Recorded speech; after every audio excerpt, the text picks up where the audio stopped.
क्या दिल्ली में अब आम आदमी पार्टी की सरकार ज्यादा दिनों तक नहीं चलने वाली है? क्या केजरीवाल की पार्टी में उनके ही नेता अपने लीडर की बात नहीं मान रहे हैं? ये सवाल इसीलिए क्योंकि दिल्ली की सियासत में सब कुछ ठीक नहीं चल रहा है। क्योंकि दिल्ली में विपक्षी पार्टी बीजेपी और कांग्रेस अगर विरोध करें, प्रदर्शन करें तो समझ में भी आता है, लेकिन जब खुद सत्ताधारी पार्टी के नेता ही अपनी पार्टी के मेयर के खिलाफ विरोध कर सड़कों पर उतर आए तो सवाल तो उठते ही हैं। दिल्ली में कुछ ऐसा ही देखने को मिल रहा है, क्योंकि एक तरफ तो दिल्ली के सीएम अरविंद केजरीवाल तिहाड़ जेल में हैं, तो दूसरी तरफ आम आदमी पार्टी में ही जबरदस्त बगावत देखने को मिल रही है। तो क्या कुछ है पूरा मामला, सब कुछ आपको हमारी स्पेशल स्टोरी में बताते हैं। नमस्कार, कैपिटल टीवी में आपका स्वागत है और मैं आपके साथ प्रिया बिस्ट। दिल्ली में अपनी ही सरकार के खिलाफ प्रदर्शन, आप कार्यकर्ताओं ने मेयर के खिलाफ खोला मोर्चा। दिल्ली की सियासत में उस वक्त हड़कंप मच गया जब आम आदमी पार्टी के कार्यकर्ता ही अपनी पार्टी की मेयर के खिलाफ सड़कों पर उतर आए और बीजेपी कांग्रेस के साथ सुर में सुर मिलाने लगे गए, जिसने राजनीतिक गलियारों में कई तरह के सवाल खड़े कर दिए हैं।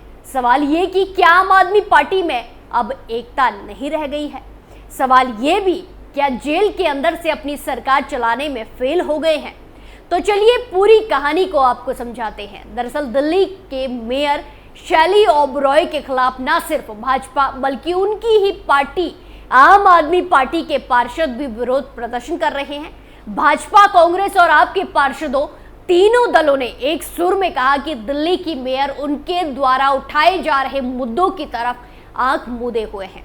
इन पार्षदों का कहना है कि इस कारण उन्हें लोगों के विरोध का सामना करना पड़ता है। प्रदर्शनकारियों का कहना था कि नगर निगम और सरकार जल भराव के मुद्दे को गंभीरता से नहीं ले रही है, जिससे नागरिकों को भारी परेशानियों का सामना करना पड़ रहा है।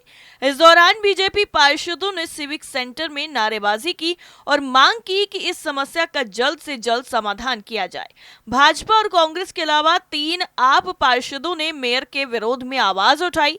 21 अगस्त को जब एमसीडी की बैठक हुई तो इसमें पार्षदों ने विरोध प्रदर्शन करते हुए पोस्टर लहराया, मेयर इंसाफ करो, मैं चुप नहीं रहूंगी, मेरी आवाज सुनो। इसके अलावा आतिशी शैली ओबेरॉय इस्तीफा दो वाले पोस्टर भी लहराए गए। आपके 3 प्रदर्शनकारी पार्षदों में दिलशाद कॉलोनी की प्रीति भी इसमें शामिल थी। उन्होंने बताया कि वो पिछले 20 सालों से कॉर्पोरेशन के साथ जुड़ी हुई है, लेकिन इस तरह से प्रशासन चलाया जाना उन्होंने कभी नहीं देखा।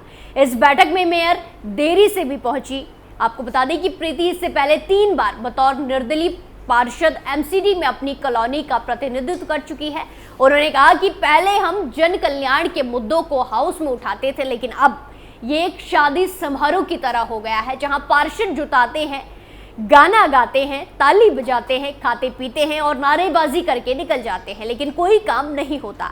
उन्होंने अपने वार्ड में महिलाओं की सुरक्षा को देखते हुए सार्वजनिक शौचालयों के निर्माण और मरम्मत की मांग की। उन्होंने बताया कि उनके प्रस्ताव को रद्द कर दिया गया। नाराज आप पार्षद ने कहा कि एक तरफ उनकी पार्टी महिलाओं के मुद्दों पर विरोध प्रदर्शन करती है, तो दूसरी तरफ महिलाओं के कल्याण के लिए कुछ करने की बारी आती है तो वो प्रस्ताव को रद्द कर देती है। उन्होंने बताया कि पिछले साल के 75 लाख रुपए की जगह इस साल सिर्फ 18 लाख रुपए के फंड्स आए हैं। मंगलपुरी के आप पार्षद नरेंद्र कुमार गिरसा ने कहा कि जल जमाव को लेकर कोई एक्शन नहीं हुआ है। डेंगू के मामले 400 के पार हो गए हैं। मोती नगर की अलका डिंगरा भी आप पार्षद हैं, उन्होंने भी मेयर पर आरोप लगाए। आम आदमी पार्षदों का आरोप है कि मेयर के प्रस्ताव पास करने के बावजूद कमिश्नर ने फंड रोक रखा है। 4 पार्षद 15 दिन के लिए निलंबित। दिल्ली नगर निगम यानी कि एमसीडी के सदन में 21 अगस्त को जमकर हंगामा हुआ। विपक्षी पार्षदों ने मेयर शैली ओबरॉय के देरी से आने का आरोप लगाते हुए प्रदर्शन शुरू कर दिया। इसके बाद बैठक 15 मिनट के लिए स्थगित कर दी गई। मेयर ने 4 पार्षदों को 15 दिन के लिए सदन से निलंबित कर दिया है। निलंबित किए गए पार्षदों में पंकज लूथरा, वार्ड नंबर 216 झिलमिल, अमित नागपाल, वार्ड नंबर 57 प्रीतमपुरा और गजेंद्र दलार, वार्ड नंबर 35 मुंडका, रविंद्र नेगी, विनोद नगर है।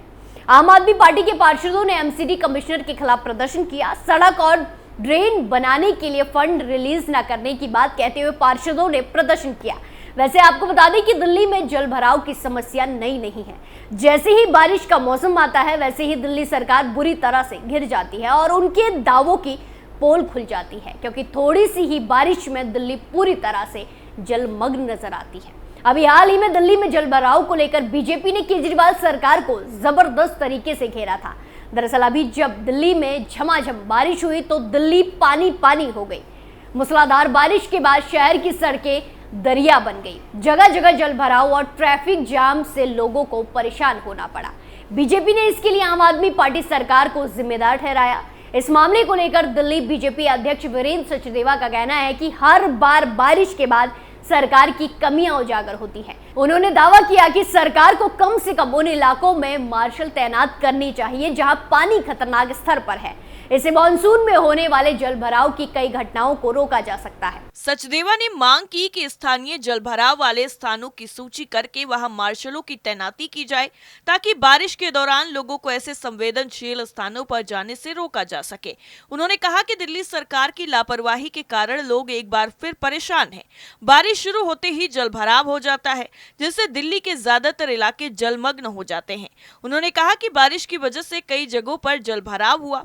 उन्होंने दावा किया कि मिंटो ब्रिज के नीचे एक ऑटो चालक बाल बाल बचा और जखीरा अंडरपास पर भी ऐसी स्थिति देखने को मिली। बीजेपी के आरोप का जवाब देते हुए आपने कहा कि मानसून से बहुत पहले शहरी विकास मंत्री सौरभ भारद्वाज ने मुख्य सचिव नरेश कुमार को विभिन्न एजेंसियों की तरफ से नालों की सफाई की रिपोर्ट देने का निर्देश दिया था। हालांकि रिपोर्ट सौंपने के बजाय मुख्य सचिव बहाने बनाने में बिजी रहे। पार्टी ने दावा किया कि कुमार ने सफाई कार्यों का थर्ड पार्टी ऑडिट भी नहीं कराया।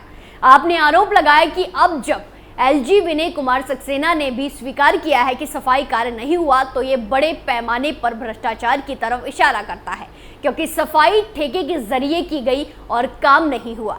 पार्टी ने मांग की है कि एलजी को संबंधित नौकरशाहों के खिलाफ कार्रवाई करनी चाहिए। एक तरफ दिल्ली में जल भराव को लेकर दिल्ली की जनता परेशान है और मेयर शैली ओबरॉय काम करने की बजाय पार्षदों को निलंबित करने में जुटी है, तो वहीं दूसरी तरफ मंत्री आतिशी मार्लेना भी अधिकारियों पर बरसती हुई नजर आ रही है। दरअसल दिल्ली की सूचना एवं प्रचार मंत्री आतिशी ने मुख्यमंत्री अरविंद केजरीवाल की तस्वीर के बिना अखबार में विज्ञापन जारी करने पर विभाग के सचिव और निदेशक को कारण बताओ नोटिस जारी किया है, जिसने दिल्ली की सियासत में एक नया मोड़ ला दिया है।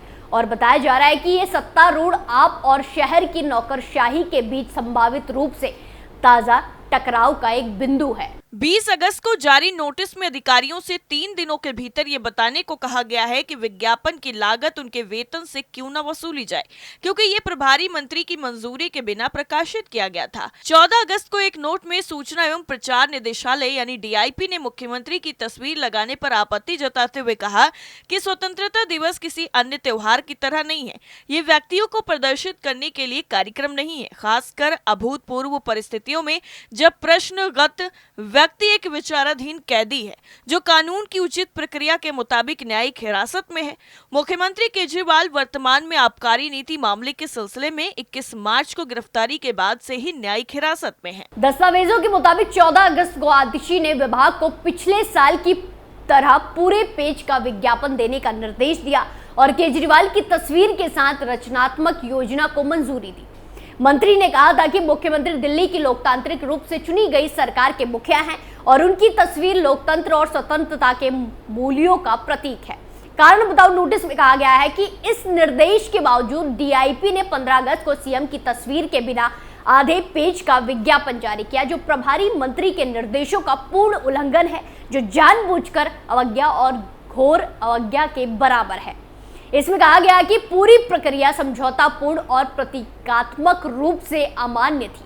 दिल्ली सरकार अधिनियम 1991 के तहत प्रासंगिक नियमों का हवाला देते हुए नोटिस में कहा गया है कि सूचना एवं प्रसारण मंत्री निर्णय लेने या निर्देश पारित करने के लिए सक्षम पदाधिकारी है और डीआईपी से संबंधित व्यवसाय के निपटान के लिए मुख्य रूप से जिम्मेदार है। नोटिस में डीआईपी सचिव और निदेशक द्वारा जीएनसीटीडी अधिनियम, संविधान के अनुच्छेद 239 ए 4 जुलाई 2018 के सुप्रीम कोर्ट के फैसले के साथ साथ अखिल भारतीय सेवा आचरण नियम 1968 के प्रासंगिक नियमों का उल्लंघन करने का दावा किया गया है और उनसे कारण बताओ के लिए कहा गया है कि उनके खिलाफ कार्रवाई क्यों नहीं होनी चाहिए। यानी कुल मिलाकर दिल्ली की केजरीवाल सरकार बुरी तरह से सवालों के घेरे में है। एक तरफ तो अपनी ही पार्टी के मेयर के खिलाफ आम आदमी पार्टी के पार्षदों ने विरोध जताया है, तो दूसरी तरफ आतिशी ने अधिकारियों को ही कारण बताओ नोटिस भेजकर पारा हाई कर दिया है। स्पेशल स्टोरी में फिलहाल के लिए इतना ही। बाकी तमाम खबरों के लिए देखते रहिए कैपिटल टीवी। नमस्कार।